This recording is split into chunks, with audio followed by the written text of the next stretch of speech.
Assalamualaikum warahmatullahi wabarakatuh. Waalaikumsalam warahmatullahi wabarakatuh. Selamat pagi Sobat JDIH dimanapun Anda berada, khususnya yang berada di kota Tegal. Kembali lagi bersama saya Widya Hastantri dalam acara podcast JDIH KPU Kota Tegal. Dan Sobat JDIH, podcast kita kali ini kita akan membahas tentang sosialisasi dan pendidikan pemilih. Sobat JDIH, seperti telah kita ketahui bahwa Undang-Undang Nomor 7 Tahun 2017 tentang Pemilu telah mengamanatkan kepada KPU untuk melakukan sosialisasi penyelenggaraan pemilu dan atau yang berkaitan dengan tugas dan wewenang KPU kepada seluruh masyarakat. Dan untuk itu kita akan membahas detail tentang sosialisasi bersama pakarnya dan telah hadir bersama kita saat ini. Selamat pagi Pak Charis Budiman, Sarjana Ekonomi. Selamat pagi Bu Beliau Ija. adalah Ketua Divisi Sosialisasi Pendidikan Pemilih, Partisipasi dan Hubungan Masyarakat. Betul ya Pak? Ya. Sehat Pak? Alhamdulillah sehat Bu Ija. Bagaimana keadaan kondisi saat ini? Saya rasa kondisi pagi hari ini saya sangat baik dan terbaik dari hari-hari sebelumnya. Alhamdulillah. Karena kemarin kan Bu Ija tahu sendiri, sempat flu sampai Bu Ija deket, Bu Ija jangan deket-deket, saya lagi flu parah. Makanya. Seperti itu. Hari ini tapi oke ya Pak? Alhamdulillah bisa ngikutin podcast kita. Insya Allah. Insya Allah. Oke. Jadi tadi sudah saya sampaikan di awal Pak. Ini langsung saja ya Pak. Kita bahas tentang sosialisasi Undang-Undang Nomor 7 Tahun 2017 disebutkan bahwa KPU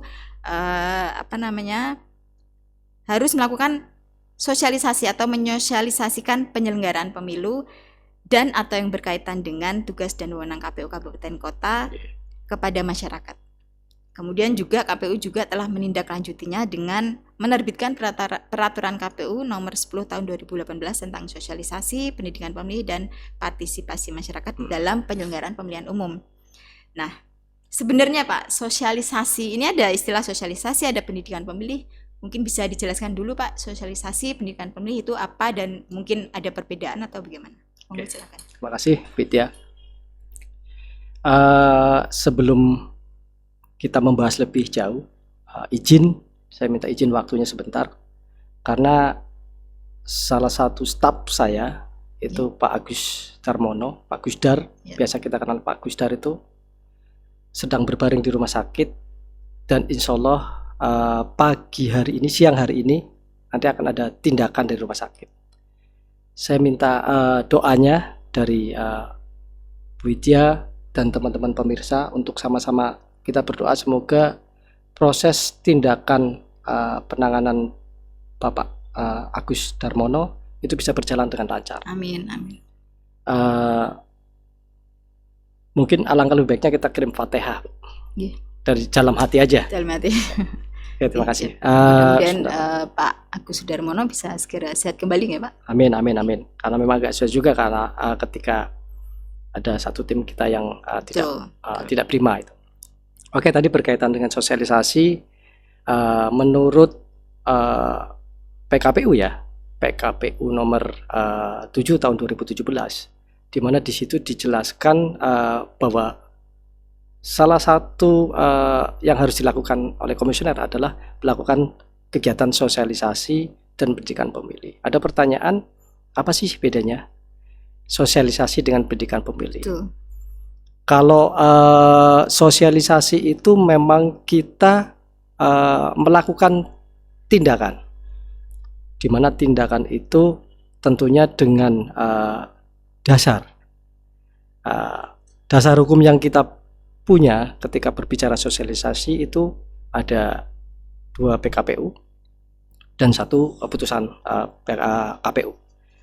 Untuk PKPU nomor 10 tahun 2018 itu berkaitan dengan sosialisasi dan pendidikan pemilih untuk penyelenggaraan pemilihan umum. Betul. Tetapi untuk PKPU yang nomor 8 tahun 2017 itu kita fokus untuk sosialisasi dan pendidikan pemilih untuk penyelenggaraan pemilihan gubernur, pilkada ya, wali kota dan wakil wali kota, bupati dan wakil bupati. Tidak hanya 2 PKPU itu, KPU pun membuat keputusan, Bu. Keputusan KPU? Keputusan KPU nomor 620 tahun 2024. Ya. Di mana di keputusan KPU itu dibahas detail berkaitan dengan sosialisasi dan pendidikan pemilih, terkhusus untuk penyelenggaraan pemilihan gubernur, wakil gubernur, bupati, wakil bupati, dan wali kota, wakil wali kota dan wakil wali kota. Jadi memang ada pembeda di situ. Yang kita lakukan adalah mensosialisasikan apa yang akan kita lakukan dan sudah kita lakukan sebagai upaya untuk menjadi pendidikan kepada pemilih. Jadi memang ada targetnya adalah actionnya adalah sosialisasi, targetnya adalah pendidikan pemilih. Jadi kita itu targetnya adalah pendidikan pemilih lewat action sosialisasi. Apa sih sosialisasi? Sosialisasi apa yang sudah kita rencanakan dan apa yang sudah kita laksanakan untuk bisa dipublikasikan kepada masyarakat sebagai upaya untuk pencerahan atau pendidikan kepada masyarakat sebagai pemilih atau calon pemilih. Seperti itu. Jadi sosialisasi adalah actionnya, pendidikan pemilih adalah targetnya seperti itu pendidikan. Jadi target pemahaman mungkin ya mungkin pengetahuan, betul. Pemahaman, peningkatan pemahaman kepada masyarakat. Ya, dan nanti ketika pendidikan pemilih itu sudah kita informasikan, kita sosialisasikan, itu muncul apa yang namanya tingkat partisipasi. Apakah tingkat partisipasi itu hasilnya bisa maksimal atau ada penurunan? Itu tergantung apa yang sudah kita lakukan untuk melakukan sosialisasi pada peserta pemilih. Seperti itu. Ya. Kemudian mungkin ada pertanyaan juga ini, Pak. Bedanya kalau KPU melakukan sosialisasi, kemudian peserta pemilu atau partai politik itu bisa juga melakukan sosialisasi atau bagaimana? Sebenarnya atau hanya KPU saja yang melakukan sosialisasi sebenarnya? Yang melakukan sosialisasi itu bukan hanya KPU, bukan hanya KPU, tetapi memang KPU sebagai PIC penyelenggaraan pemilihan maupun pemilu. Ada elemen lain untuk melakukan sosialisasi. Salah satunya adalah partai politik, karena partai politik adalah peserta pemilu maupun peserta pilkada. Nah, mereka untuk mencari konstituennya, mencari daya pikat lah ibaratnya seperti itu, sehingga mereka perlu untuk melakukan sosialisasi. Tentunya sosialisasi di tingkat konstituen masing-masing partai politik. Kalau KPU itu mensosialisasikan apa yang nanti akan dilaksanakan, Bu. Oleh KPU. Ya, misalkan terkait pemilu nih, misalkan pemilu, kita mensosialisasikan kepada masyarakat tentang peran serta masyarakat umum, baik itu nanti ada pemilih pemula atau mungkin Gen Z atau Gen X, milenial dan sebagainya. Tentunya ada elemen-elemennya. Itu untuk berpartisipasi dalam hajat besar demokrasi. Jadi misalnya apa yang disosialisasikan, Pak? Banyak faktor. Sosialisasi misalkan proses penyelenggaraan pemilu, cara mencoblos, karena bagaimanapun juga tingkat partisipasi masyarakat yang masuk ketika proses hitung tidak sedikit juga yang salah coblos atau kertas suara rusak. Itu juga salah satu elemen yang membuat proses suara itu tidak maksimal utuh seperti itu. Sehingga KPU berkewajiban untuk mensosialisasikan kepada masyarakat cara mencoblos yang benar. Karena kalau saya lihat banyak faktor untuk tidak maksimalnya proses tingkat partisipasi. Contoh, ketika pada satu daerah itu jumlah TPS-nya itu lebih banyak. Maksudnya misalkan kalau pilkada itu di angka 500 ya. Iya. Pilkada di angka 500. Jumlah pemilih Jumlah pemilih per TPS ya. per TPS. Lah, kita punya peran untuk bisa mensosialisasikan mereka lokasi TPS-nya di mana, gitu. Oke. Ada juga yang pada saat hari H justru dia tidak tahu Di mana lokasi TPS-nya? TPS-nya. Gitu, oke. Nah, itulah peran kita terjun kepada masyarakat untuk proses sosialisasi. Tentunya bukan KPU secara langsung, tetapi ada badan ad hoc kita yang ada di tingkat terbawah. Misalkan kayak PPS. Iya. PPS nanti ke KPPS. Di KPPS pun punya kewajiban untuk mendistribusikan Informasi. undangan, Undangan. informasi Iya. kepada pemilih untuk bisa datang ke TPS. Jadi artinya yang disosialisasikan itu semua yang berkaitan dengan penyelenggaraan, teknis penyelenggaraan mungkin ya, teknis Ya, berkaitan dengan teknis pada saat pilkada. pemilu atau pilkada yang berkaitan langsung dengan masyarakat. Salah satunya tentang mungkin lokasi TPS, mungkin cara mencoblos, yang seperti jumlah partai politik, dan lain sebagainya. mungkin peserta pemilunya siapa aja, mungkin seperti itu. Iya. Jadi dengan harapan mungkin saat pemahaman masyarakat meningkat tentang pemilu, partisipasi juga meningkat seperti itu ya Pak ya. Harapannya seperti itu. Baik, kemudian siapa saja sebenarnya yang bisa melakukan sosialisasi selain mungkin KPU, selain mungkin partai politik, ada mungkin elemen masyarakat lain yang tentunya tadi bisa seperti melakukan yang sudah sosialisasi. saya bicarakan bahwa KPU tidak berdiri sendiri untuk bisa melakukan kegiatan sosialisasi. Kita ada bekerja sama dengan beberapa stakeholder, Bu. Kalau di divisi Sosdikli itu banyak berkemitraan dengan Kesbangpol. Kesbangpol ya. Ada beberapa kegiatan yang dilaksanakan dengan Kesbangpol dalam proses sosialisasi berkelanjutan. Kita melakukan kegiatan sosialisasi di masing-masing kecamatan. Jadi Kesbangpol mengundang KPU dan mengundang Bawaslu untuk melakukan sosialisasi kepada masyarakat di tingkat kecamatan. Itu dari Kesbangpol. Berikutnya KPU dengan partai politik lewat kegiatan Komisi 2 di masing-masing dapilnya.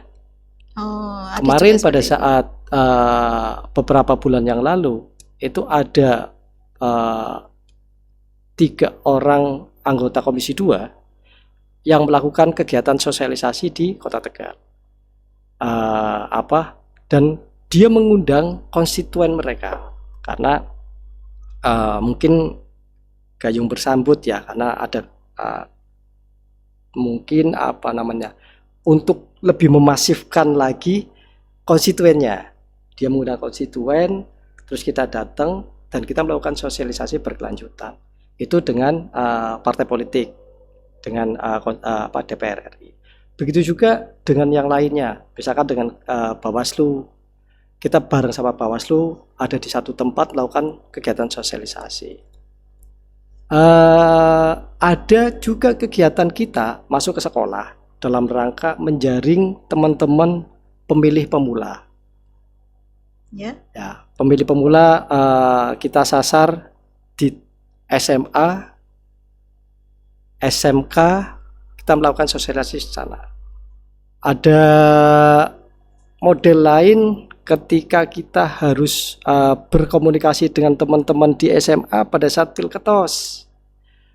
Pilketos itu kan salah satu metode teman-teman SMA untuk menyalurkan aspirasinya, memilih pimpinan kelasnya, memilih pimpinan sekolah. Di tingkat siswa, yaitu OSIS. Nah, itu dan rata-rata sekarang sudah pemilu raya, Bu. Jadi ada yang namanya kampanye, proses sesuai tahapan seperti halnya kita melakukan kegiatan tahapan pemilu dan pilkada. Saya agak tertarik dengan yang tadi sosialisasi bersama dengan Komisi 2. Itu dilakukan berarti setelah pemilu kan, Pak?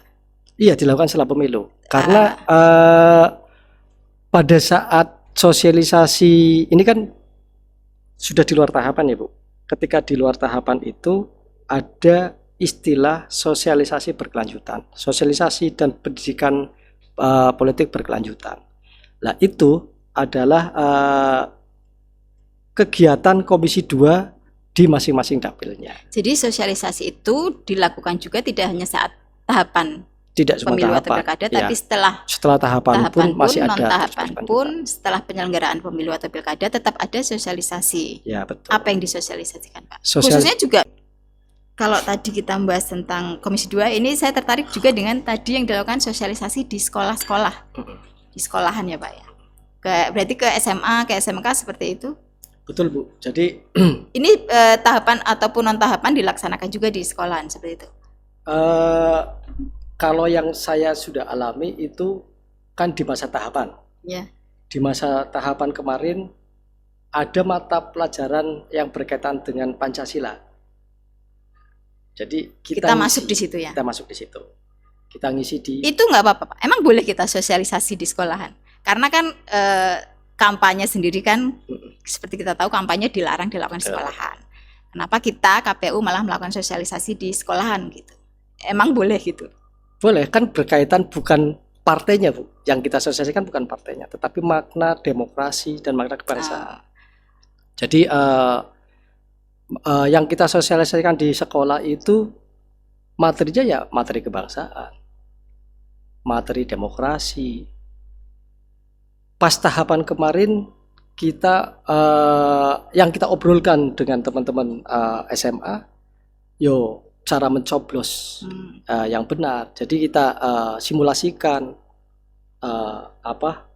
dari mulai mereka datang, terus dipanggil sampai masuk tobong, terus sampai masukkan kertas suara sampai ke luar. Itu kita sosialisasikan. Diharapkan dengan cara seperti itu teman-teman yang usianya sudah 17 sosialisasi tidak hanya di rumah saja, tapi di sekolah pun dia mengalami itu. Oh, kemarin teman-teman KPU sudah ngisi materi ini ya, di rumahnya pun didatangin sama teman-teman yang ada di KPPS sudah dapat informasi. Jadi sudah terbiasa dengan informasi itu. Kita harapkan mereka bisa memanfaatkan hak suara mereka di pemilihan pertama. Bedanya dengan kampanye apa, Pak? Kampanye nggak boleh di sekolahan. Iya. Kalau kampanye kan kita jelas bahwa slogan partainya, Bu, atau bahwa pasangan calon pesertanya. Ketika kita datang ke sana itu kan kita membicarakan tentang demokrasinya, tentang makna kebangsaan. Kita tidak boleh mensosialisasikan peserta pemilunya. Kalau peserta pemilunya kita, boleh kan? Kita informasikan. Artinya kita bisa mensosialisasikan ini loh peserta pemilunya, ada partai ini, atau misalnya ada calon ini kan. Kita informasikan seperti sama itu. Aja. Jadi pas kemarin pilkada itu kita informasikan lewat flyer yang sudah kita sudah dicetak ya. Kita pampangkan fotonya di layar. Ada paslon nomor 1, partainya apa saja sudah dipampangkan seperti itu. Ini calon wali kota pemilihan besok tanggal 27. Sama kalau kampanye juga kan bisa kan, misalnya saya calon nih. Ini loh saya peserta pemilu loh nomor ini. Saya punya slogan ini, saya punya visi misi ini, kayak gitu betul. Boleh. Kalau saya pikir gini ya, ada mungkin pembeda ya. Pembedanya, itu pembedanya apa, Pak? Pembedanya ketika kita masuk ke sana, itu kita tidak membawa partai politiknya. Kita tidak membawa partai politik, tapi kita datang ke sana, itu kita membicarakan hal yang sifatnya prinsip untuk bisa mengajak mereka datang ke TPS untuk menyoblos. Yang kita bicarakan pun, materi yang kita sampaikan adalah materi kebangsaan, materi demokrasi, terus teknis pemilihan yang seperti itu. Mungkin bahasanya sama, kampanye, sosialisasi is kampanye, sama saja. Cuman identik kampanye itu kan ada makna terselubung lah, ibaratnya kayak gitu kampanye ya. Ada satu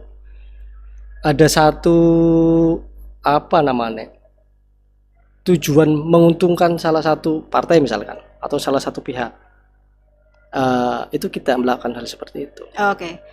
Sepertinya saya paham. Mungkin kalau kita yang mensosialisasikan, kita mengajak mereka untuk datang ke TPS untuk mencoblos sesuai pilihan masing-masing. Betul. Kalau mungkin peserta pemilu atau partai politik Itu bisa mengarahkan. mereka mengarahkan untuk coblos saya misalnya, ya Itu pilih bisa. saya atau parpol saya, mungkin seperti itu. Bedanya itu ya Pak ya. Jadi ada makna terselubung ketika dia atau teman-teman yang melakukan sosialisasi di sekolah, itu ada penggiringan. Misalkan partai politik nih ke sekolah ada penggiringan, sehingga itu dilarang. Tetapi ketika KPU melakukan sosialisasi, itu tidak melakukan penggiringan. Sama-sama penggiringan Pak. Ya, penggiringan untuk hal Ya, datang ke satunya TPS. menggiring untuk datang ke TPS, Iya, satunya coblos untuk sesuai pilihan, iya. satunya menggiring untuk memilih Betul. dia gitu ya. Kan menguntungkan Itu yang satu belah tidak pihak. diperbolehkan. Nah, gitu. makanya kalau kita memilih menggiring untuk silakan milih dari 3 atau berapapun peserta, kalau yang satu menggiring untuk milih satu. Ya, Gitu ya. dari sekian peserta. Dari sekian peserta. Oke. Betul. Paham. Baik, ini selanjutnya nih Pak. Selain tadi mungkin ke sekolahan, mungkin kerjasama dengan Kesbangpol, ke kecamatan dan sebagainya, mungkin ada lagi kegiatan atau apa yang sudah dilaksanakan dalam rangka sosialisasi ini Pak? Oke. Ya, makasih. Kegiatan sosialisasi itu kita bedakan dua. Jadi kegiatan sosialisasi pada saat tahapan dan kegiatan sosialisasi setelah tahapan. Yang sudah kita lakukan adalah kegiatan sosialisasi yang setelah tahapan. Kita bicara yang itu dulu. Ya, oke. Pada saat kegiatan sosialisasi dalam rangka menjalankan tahapan, itu ada banyak strategi yang sudah kita eksplor. Kita memang membagi jumlah pemilih, Bu. Ada pemilih disabilitas, ada pemilih marginal, ada pemilih pemula. Terus mungkin di titik ramean, Bu, kita juga pilih itu. Sehingga diharapkan pilkada besok tanggal 27 pada saat kita tahapan ya. Besok pilkada tahun 2027 itu inklusif.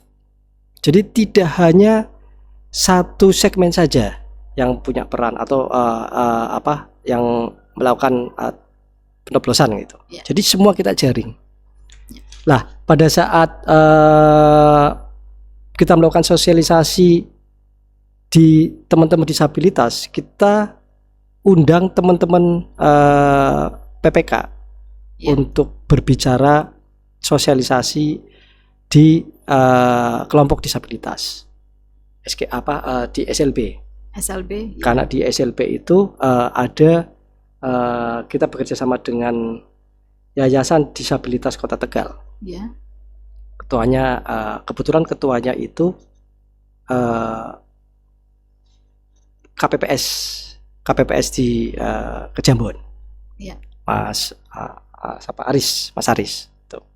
Kita berbicara untuk mengajak mereka berpartisipasi karena bicara disabilitas itu dengan segala permasalahannya. Karena disabilitas itu ada yang tunarungu, ada yang bicara, ada yang mungkin disabilitas fisik. Tentunya pada saat kita sosialisasi itu pun dengan cara yang berbeda untuk dia bisa menerima apa yang kita sampaikan gitu loh. Itu yang pertama dengan teman-teman disabilitas. Yang berikutnya adalah dengan teman-teman marginal. Teman-teman marginal itu adalah nelayan, Bu. Nelayan. Ya. Kita bekerja sama dengan HNSI, Himpunan Nelayan Seluruh Indonesia itu melakukan sosialisasi di wilayah pesisir. Di Kelurahan Tegal Sari ya, di Kelurahan yang Murarja itu, di Kelurahan Murarja. Yang banyak nelayan di sana ya, Pak? Yang banyak nelayan di sana. Jadi itu bagian ikhtiar yang kita lakukan untuk bisa memaksimalkan mereka berkontribusi di demokrasi, di pemilihan besok. Terus kita juga melakukan beberapa kegiatan di titik keramaian karena saya yakin tidak semua tersentuh, sehingga ketika mereka melakukan istilahnya refreshing di tempat-tempat keramaian, kita ada di situ. Kita bikin kegiatan di 8 titik keramaian. Untuk mencuri perhatian Untuk ya. mencuri perhatian teman-teman yang lagi berlibur di Ya. lokasi itu, sehingga tahu apa kegiatan yang kita lakukan. Ya. Jadi kita undang mereka, kita kasih pertanyaan, kita kasih gift. Terus walaupun sekarang kita bayangkan Kota Tegal itu kota yang sangat kecil, hanya Ya. 4 kecamatan. Ya. Untuk perbatasan mana kota dan mana kabupaten itu sangat kecil, Pak, kecil sekali.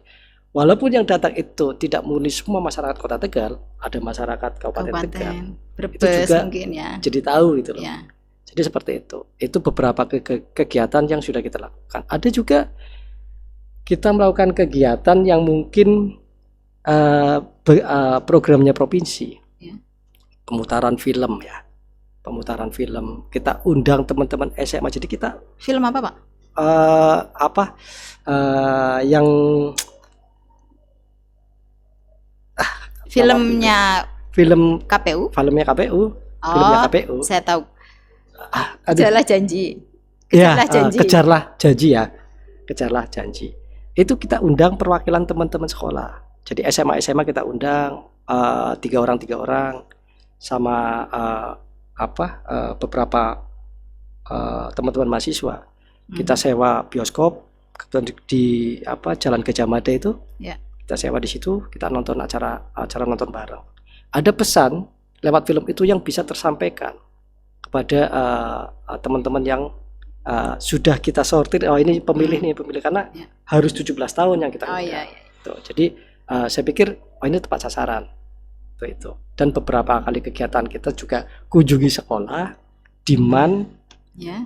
mana? Man Tegal Tegal yang di Rita itu, Bu. Kita bikin acara nonton bareng juga di situ. Seperti itu. Ya, seperti itulah. Jadi ikhtiar kita untuk mencoba mencuri perhatian masyarakat Kota Tegal untuk bisa berpartisipasi di pilkada. Artinya sosialisasi sudah dilaksanakan secara masif ya waktu itu ya, Pak ya. Ya, termasuk juga semua yang elemen yang masyarakat di Jakarta kita itu, diaspora. termasuk yang diaspora di ya. Jakarta. Warteg ya, Pak, maksudnya. Jadi warteg atau teman-teman diaspora yang ada di Bandung itu, dia Jakarta dan Bandung. pada saat pilkada di Bandung. Oh, di Bandung. Tapi pada saat pemilu itu di Jakarta. Jakarta. Ya, teman-teman diaspora yang ada di Bandung itu ada komunitas, Bu. Ada komunitas warteg Bandung, Komunitas Warteg Bandung. komunitas Ya. pengusaha warteg di Bandung. Kebetulan lurah namanya, kalau sana ketuanya namanya lurah. Namanya lurah. Bukan, jadi namanya si A ya, Oh. tapi lurah gitu. Jabatan dia di sana tuh lurah Dia gitu bukan ya. ketua, bukan RT, tapi Iya, lurah gitu. nama jabatan, oke.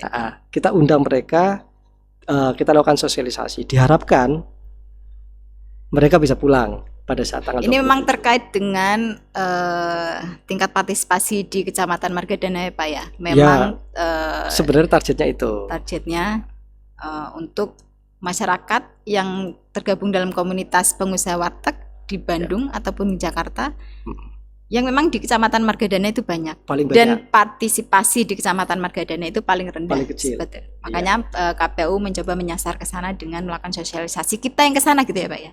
Kita yang KPU, jemput bola. Kita jemput bola, kita yang Ya. ke Bandung seperti Betul. itu. Cuman ya memang agak susah ya, karena memang kaitannya berkaitan dengan penghasilan ya. Ya. Saya pikir untuk pulang ngeluarin uang dan dia tidak bisa berjualan, kan itu hal yang sifatnya mungkin sangat prinsip buat teman-teman diaspora ya, Bu. 5 juta nggak mungkin dia cuman pulang noblos berangkat lagi, kan nggak mungkin libur 1 hari, bisa 2-3 hari. Jadi pertimbangan itu, walaupun persentase kita yang 69,4% itu tidak murni kontribusi dari diaspora toh. Ada juga teman-teman kayak mahasiswa yang kuliah di luar kota, dia untuk pulang noblos pun banyak juga yang nggak pulang. Artinya tidak hanya wartekan aja yang aja nggak pulang, gitu. yang nggak bisa pulang. Nelayan Tapi juga sama iya. seperti itu. Ya kaitannya berkaitan dengan waktu pentoblosan itu kan kita libur cuman 1 hari, tidak Iya. berdekatan dengan hari Iya. libur yang lainnya. Misalkan 1 hari dia pulang untuk noblos berangkat lagi kan nggak mungkin, Bu. Tapi ketika ada libur pendamping, jadi liburnya bisa 4 hari, dia pulang mungkin bisa maksimal. Iya. Yang siswa itu ya, Bu, Iya. yang mahasiswa.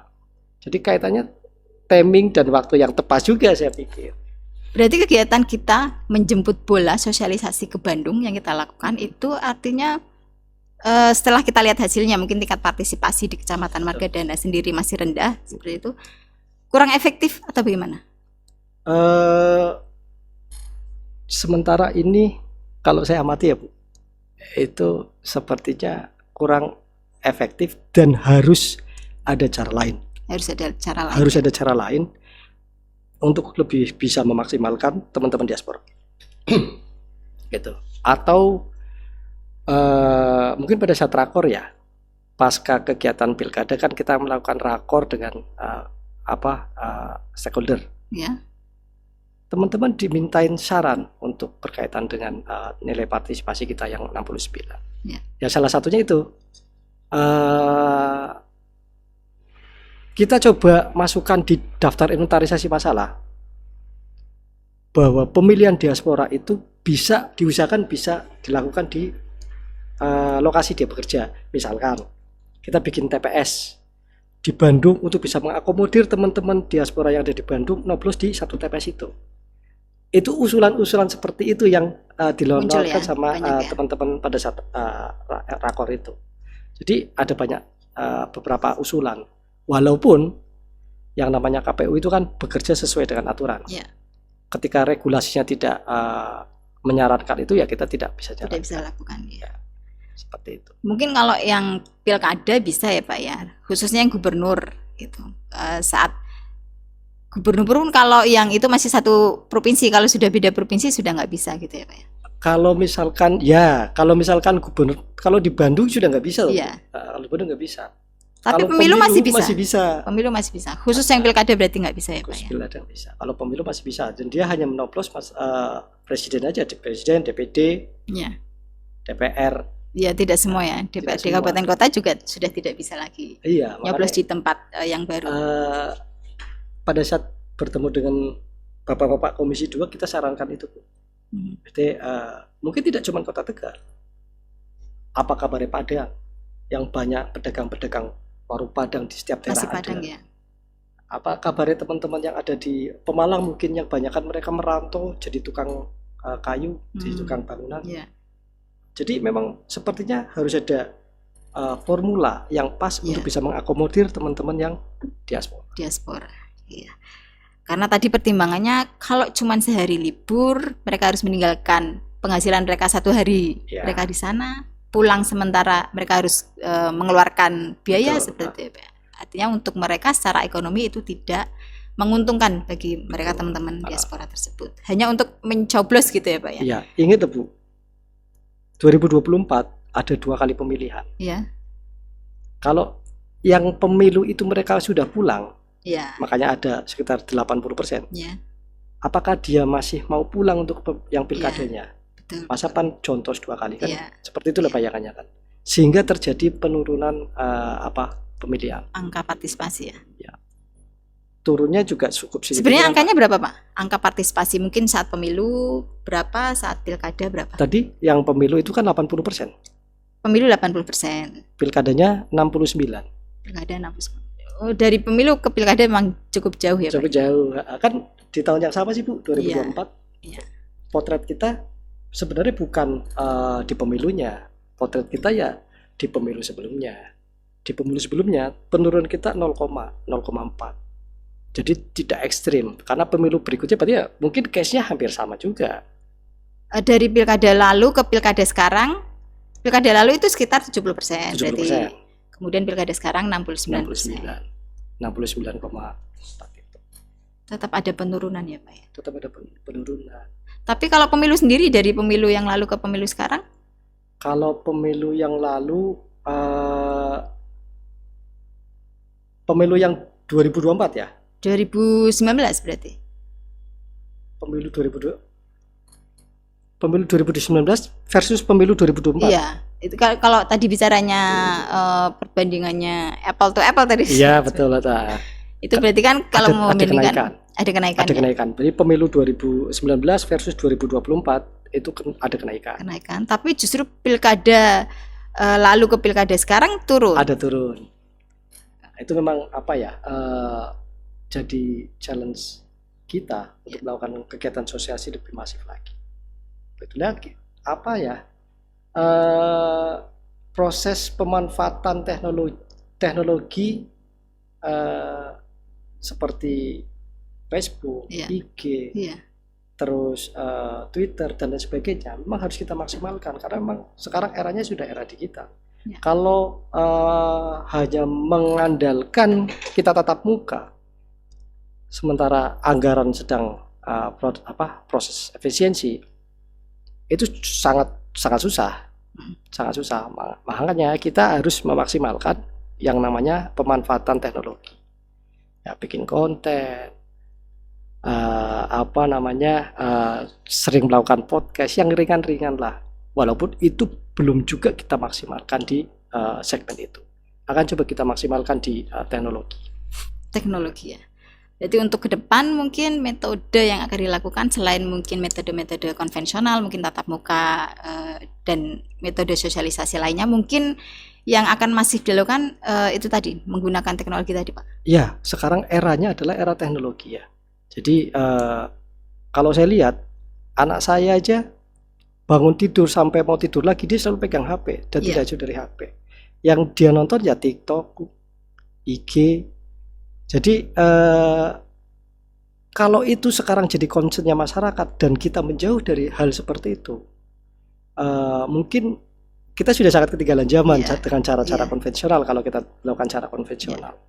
Memang harus fokus di sosialisasi dengan digital karena murah, lebih mengena seperti itu. Lebih luas juga. Lebih luas juga. Jadi nggak cuma Kota Tegal aja.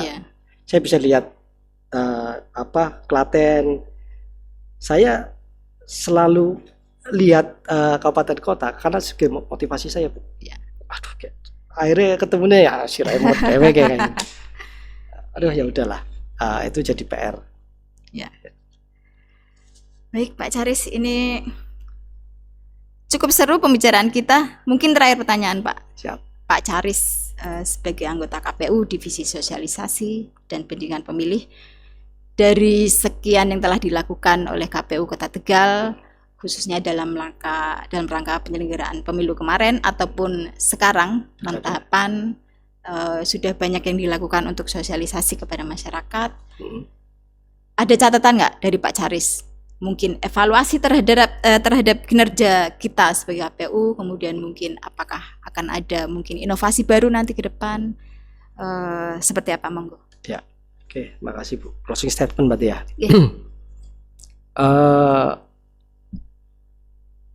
Kalau saya punya prinsip, kalau kita pengen maju, itu kita harus introspeksi diri. Apa sih kekurangan kita?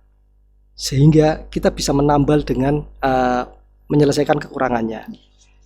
Sebelum kita melihat kesuksesan orang lain atau kabupaten kota yang lain, kita lihat dulu, introspeksi dulu, apa sih kekurangan kita, sehingga kita bisa tambal di sini untuk tahu-tahu sudah mengejar kabupaten kota yang lain. Jadi memang penguatan kelembagaan di KPU Kota Tegal memang harus kita lebih kuatin lagi. Komunikasi dengan teman-teman yang ada di sekretariat, dengan teman-teman yang ada di luar sekretariat kayak Kesbangpol, teman-teman sekolah, itu harus kita perkuat lagi. Sehingga ketika kita bikin kegiatan, itu sudah langsung jalan, karena komunikasi sudah terjalin. Contoh kayak misalkan kemarin saya ngisi acara di SMK GOR, SMK 2 ya. Itu kepala sekolah nyaranin, Pak Charis, tanggal 20 bulan November itu ada Pilketos. Pak Charis datang ke tempat saya. Oh siapa? Jadi pada saat acara Pilketos itu kita bisa kolaborasi dengan teman-teman sekolah, Bu. Minimal dia meng-add atau invite platform kita. Jadi pada saat saya ngisi materi pun saya tampilkan platform KPU Kota Tegal untuk di-invite, dan saya akan datang lagi di acara Pilketos, akan saya kasih reward sehingga mereka ramai-ramai invite. Itu memang simple, tetapi itu efeknya invite gue bahasa BB ya Mbak. Bahasa Di follow lah, di follow. Maklum follow, generasi kalau sekarang kayaknya segi follow follow ya. rata-rata ya, Ya, Instagram dan di sebagainya. follow. Jadi ketika dia follow itu akan berteman lah ya. Ya. Kita ngirim apa, dia udah Iya. bisa lihat. Itu salah satu mungkin cara lah yang pada saat ini baru bisa kita lakukan. Kedepannya kan otomatis mengalir saja. Ada apa kita upload, ada apa upload. Mungkin itu Bu obrolan dari saya. Ya. Terakhir sekali Pak, ada target Oh, Pak makanya. angka target? partisipasi untuk pemilu dan pilkada ke depan. Pemilu berapa mungkin partisipasinya, pilkada mungkin di angka berapa? Kalau tingkat partisipasi? pemilu itu 2024 80% ya. Ya. Minimal sama. Minimal sama. Minimal Target sama ya Pak ya. Minimal sama. Karena 90% dengan kondisi seperti sekarang sekarang sebenarnya agak susah juga. Otomatis ketika kita kasih target kan juga harus realistis. Realistis betul. Untuk pemilu ya. Untuk pilkada jangan Pilkada. sampai sama seperti yang sekarang. Diusahakan 70. Karena range-nya itu 70. Kemarin pas ada kegiatan dari KPU RI Bu. Ya. Indeks persentase pilkada. Alhamdulillah Kota Tegal itu masuk di engagement. Jadi partisipasi aktif masyarakat. Jadi mereka itu ada tiga penilaian Bu. Involvement, engagement, sama priority. Hanya priority. Nah itu persentase beda-beda. Kalau improvement itu di bawah 60%, dia hanya mengamati saja. Ya. Mengamati pilkada. Jadi tidak terjun langsung. Yang terjun langsung itu yang yang engagement, aksi. Ya. Jadi kita masuk di yang engagement. Oke. Jadi ada di tengah. Ada sekitar 446 kabupaten kota yang masuk di engagement. Itu seluruh Indonesia. Oke. Kita ada di engagement. Oke. Mudah-mudahan tercapai targetnya Pak di tahun 2029 berarti ya. Untuk 2029. pemilu Insya Allah. 2029 target 80%, kemudian pilkadanya adalah minimal sekali 70%, gitu ya Pak ya. Kalau Mudah-mudahan- keputusan MK 731 jalan ya bukan Bukan 2029 ya. 2029, bisa 2031. 2031. Iya.